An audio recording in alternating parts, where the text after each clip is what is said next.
वहाँ फ्लाईओवर बन गया। जब वही फ्लाईओवर आज भले उसकी उपयोगिता कम पैसा दिख रही हो, लेकिन जब बाढ़ आया था महीनों दिन वो रोड बंद था, महीनों दिन वो रोड बंद था। कि नहीं जी, पूरा महीनों दिन और ट्रैक्टर से लोग हेलना और के लिए मजबूर थे।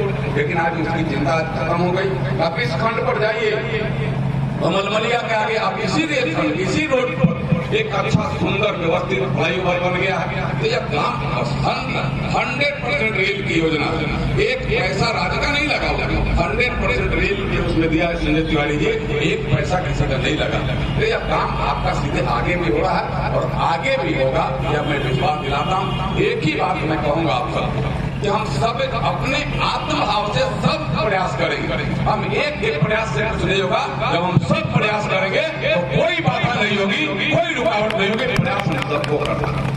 मैं आज के अवसर पर विशेष कर करके इस मंच के माध्यम से इस बहरौली पंचायत और देवरिया गांव के मंच से जहां जीविका भवन और हेल्थ सेंटर का जहां उद्घाटन हो रहा है, मैं देश के यशस्वी प्रधानमंत्री को भी मैं बधाई दूंगा कि उनके ऊपर दिल्ली वासियों ने पूरा विश्वास कर करके और 27 वर्षों के बाद कमल को वहां खिलाने का काम किया।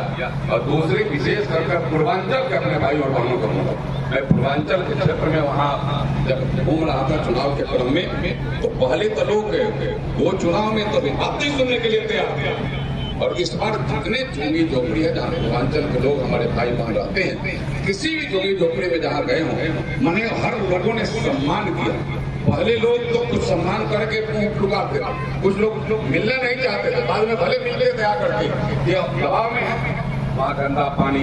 और लेकिन वहाँ के लोगों का भी कायाकल्प होगा। अपने यहाँ के लोग जो झुग्गी झोपड़ी में आज रह रहे हैं, आने वाले दिन में वो अभी पक्का के मकान में रहेंगे, या मैं विश्वास दिलाता हूँ। कोई भी अगर भाई वहाँ झुग्गी झोपड़ी में रह रहा होगा, नरेंद्र मोदी ने कहा है कि जहाँ झुग्गी वही मकान, जहाँ झुग्गी उनका होगा वही मकान बन जाएगा, परमानेंट व्यवस्था बन जाएगी। इसके लिए भी मैं अपने पूर्वांचल के भाइयों और बहनों को इस कार्यक्रम के माध्यम से बधाई करता हूँ और दिल्ली वासियों को बधाई कि आपने नरेंद्र मोदी जी के उस विकास कार्यों को आपने भी अपनाया, आपने भी अपने अंदर आत्मा में उतारा है। इसलिए आपको हृदय से बधाई। फिर से बजरंगबली जी के चरणों में नमन। और मुखिया जी आप भी विकास की तरफ लगे रहे, पंचायत का विकास होगा तभी क्षेत्र और समाज का विकास होगा।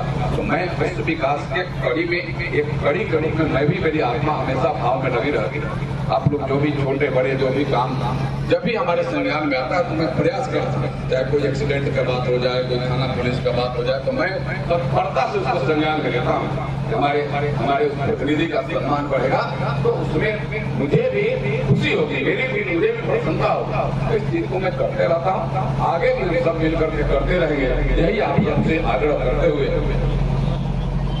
कौन रोड में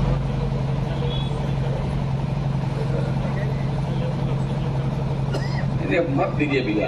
अभी एक दिन रोड वाला के बात अभी बता रहे हैं, एक आपके तरफ से राम जानकी पथ बन रहा है। ये आप सबका सौभाग्य है कि अब यहाँ बैठेंगे तो सीधे अयोध्या जाएंगे, यहाँ बैठेंगे तो सीधे माँ सीता का भी दर्शन करेंगे, या आपके घर से बैठ जाएंगे। और इसमें मुझे अभी मुखिया जी ने बताया है कि रोड में जहाँ जिनका जमीन पड़ा है उनको पैसा लेने में दिक्कत हो रहा है। आप क्यों पैसा देते हैं? आप पैसा देने के लिए क्यों आते हो? पैसा आप नहीं देंगे तब आपको मिलने वाले। और मैंने जिलाधिकारी को एक दिन कहा हूँ, मैं जब फ्री हो जाता हूँ तो जिलाधिकारी को यहाँ कैद कराने वाला हूँ। मैं स्वयं जिलाधिकारी को यहाँ एक दिन लाऊंगा।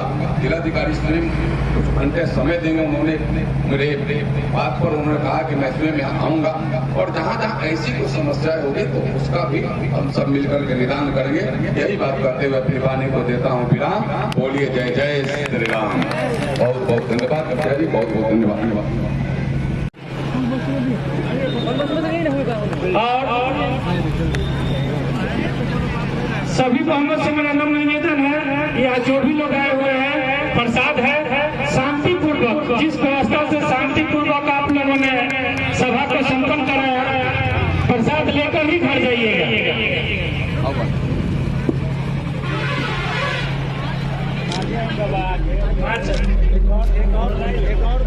ऐसा जल्दी अरे